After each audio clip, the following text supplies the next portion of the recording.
Okay, so for the next assessment, we're going to be assessing rapid alternating movement. So I'm going to need you to tap your knees. Place your hand on your knees with your palm. So I'm just going to need you to tap, then turn over and tap with the back of your arm. Okay. With the back of your hand. Okay. Alternating them.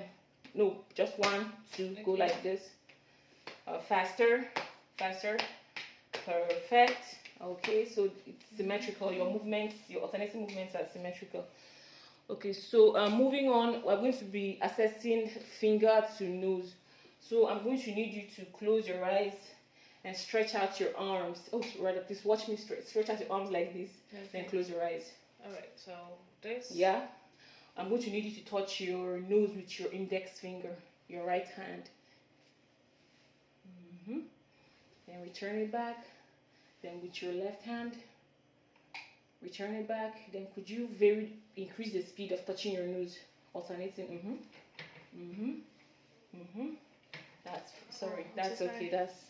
So we can see that the movement is accurate and smooth. Okay, so moving on, we're going to be doing assessing the finger to nose movements.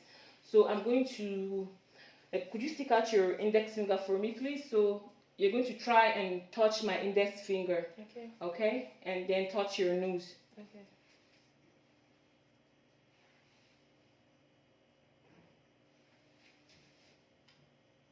Oh, perfect. So we can see her finger to finger the movement is smooth and accurate.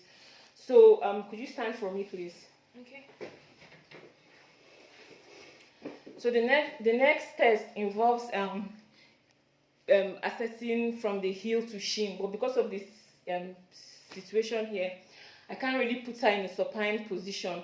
So I'm just assuming as she's behind this closet, she's in a supine position. So could you lift your right leg, trace your what's that called? Your heel to your shin in a straight line, moving up to your knee. Okay. And run it back down. Then the next the other feet. And run it back down. We can see that the movement is smooth and accurate, and she traced her heel. She ran her heel through her shin in a straight line, which is a normal response for someone without any medical condition. So moving on, we're going to be assessing the sensory system, which is the spinothalamic tract. Okay, we're going to be assessing for pain and light touch. So for pain, we're going to be assessing her ability to perceive pinprick. Sorry, could you grab your seat? Thank you.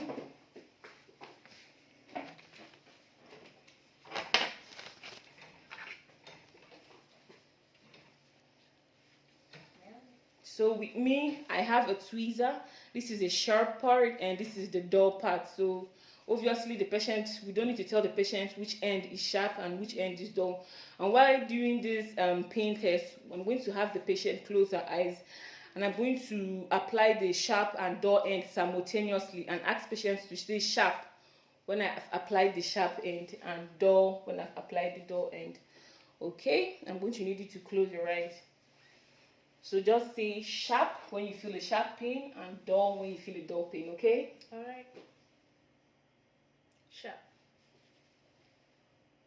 Dull. That's sharp. Dull. Perfect. So we can see that she was able to distinguish between the sharp pain and the dull, the sharp edge and the dull edge, because the sharp edge is just mainly to assess pain and the dull edge is used to it's a general test for patient responses.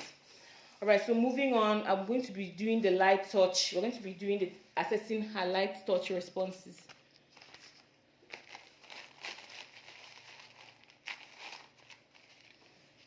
So you say when you feel the sensation on your body. Is that okay? I'm going to need you to close your eyes. Okay. When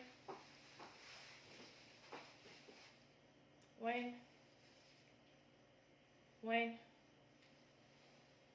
when, when, when. Perfect. So this her responses are symmetrical and equal on both sides. Okay, moving on to the posterior column tract, we're going to be testing her sense of vibration. So for this assessment, we're going to be using our tuning fork. So I'm going to be testing it over a bony prominence on her finger, like her joints, the bony prominences on her fingers. So I'm going to strike this heel on my hand and place it on the bony prominence of your hand. So you tell me when you feel the vibration and when it ends. So like it has an interval when you can feel the vibration and when you can no longer feel the vibration. Okay? Okay. I need it to maybe like, yep.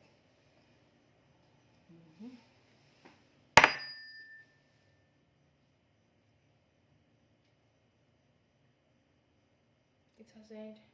Okay, perfect. So you could there was a time between when she had the vibration and when the response or when the sensation disappeared. So moving on, the next assessment is kinesthesia, and this is done to, these are the passive motion of the fingers with the patient's eyes closed. So I'm going to hold her digits.